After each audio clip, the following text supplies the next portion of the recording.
karena dia sangat miskin, kemudian murtad, masuk agama Nasrani, namanya diganti jadi Ki Tunggul Wulung, ditempatkan di Kediri sana.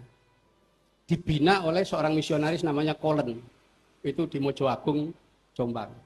Itulah yang membuat serat Gatholoco Darmo Gandul.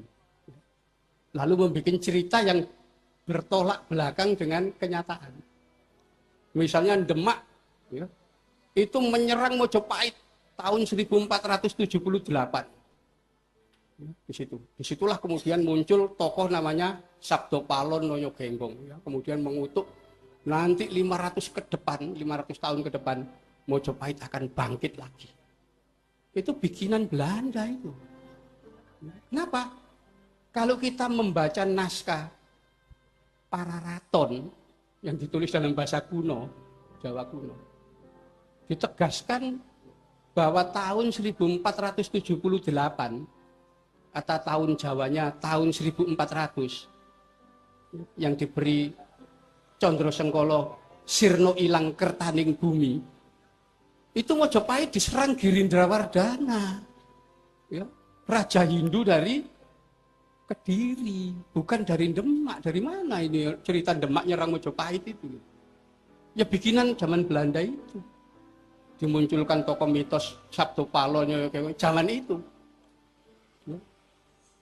Saking kuatnya dongeng bikinan Belanda itu sampai Presiden Soeharto percaya bahwa tahun 1478 itu Demak betul-betul menyerang Mojopahit. Tidak ada naskah kuno menyebutkan tahun itu Demak nyerang Mojopahit. Itu serangan dari Girindrawardana. Naskah apapun semua sama. Itulah 500 tahun setelah itu janjinya Sabdo Pahlon dipenuhi. Karena itu 500 tahun setelah 1478 itu adalah tahun 1978.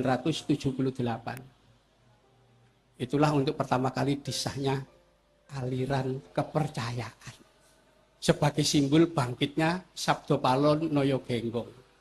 Ya keliru, ya kajian sejarahnya keliru sekali sudah.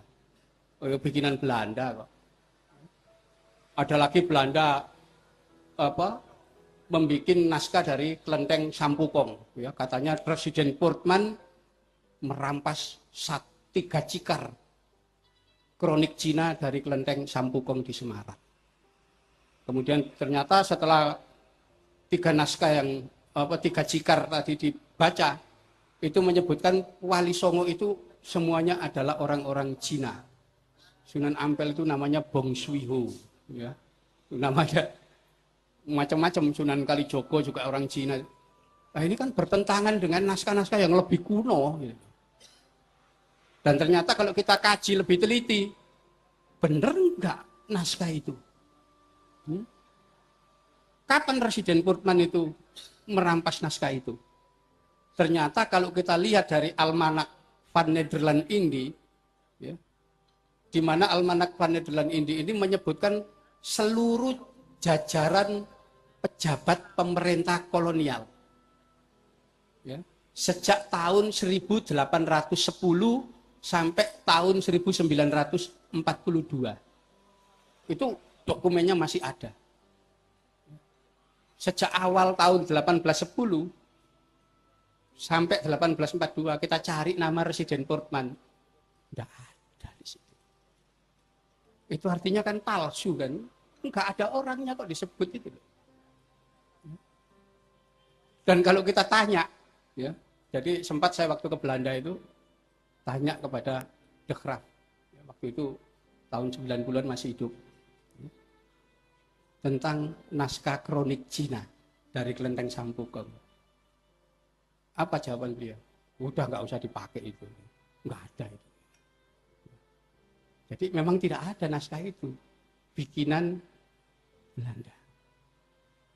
Jadi Belanda itu diam-diam membuat sejarah sendiri untuk mengacukan perjuangan umat Islam, terutama mematahkan perjuangan pengikut Diponegoro. Disitulah diskreditkan macam-macam dongeng-dongeng cerita baru disebutkan. Ya. Jadi kalau nanti Anda membaca cerita, oh ada tokoh Sabdo Palon, Noyo Genggong, itu bikinan Belanda. Ya. Kenapa? Naskah yang lebih kuno tidak ada. Bahkan Babat Tanah Jawi, itu ada versi Belanda sendiri, namanya Babat Tanah Jawi versi Oltov. Ya, bukunya sekian. Padahal Babat Tanah Jawi yang asli, yang pernah diterbitkan Balai Pustaka. 24 jilid, satu jilid segini. 24.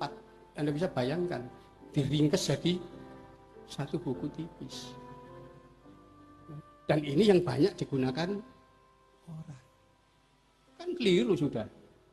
Jadi Belanda itu diam-diam membuat naskah.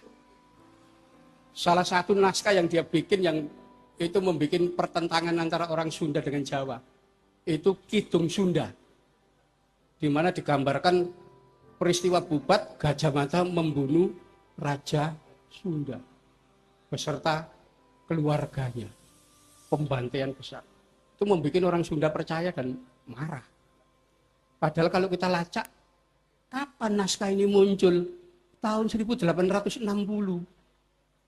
Ternyata yang bikin orang dari Bali atas suruhan Belanda.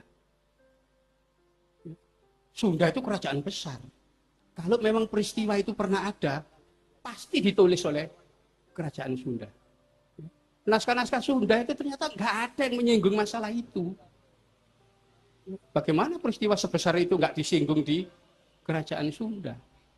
Sedangkan tradisi saja ada ditulis dalam naskah Siksa Kandang Karsian. Semua naskah masalah perbintangan, kalender apa aja ada semua. Kenapa peristiwa pembunuhan itu nggak ditulis di sana? Di Mojopahit juga nggak pernah nyinggung ada peristiwa itu. Apa bikinan Belanda semua, memang tujuannya untuk merusak sejarah Indonesia. Ya, jadi itu memang di situ. Karena itu kemudian terutama Wali Songo ini merupakan satu kekuatan umat Islam yang tidak pernah bisa ditundukkan Belanda. Ya mereka punya kepentingan untuk menghancurkan itu.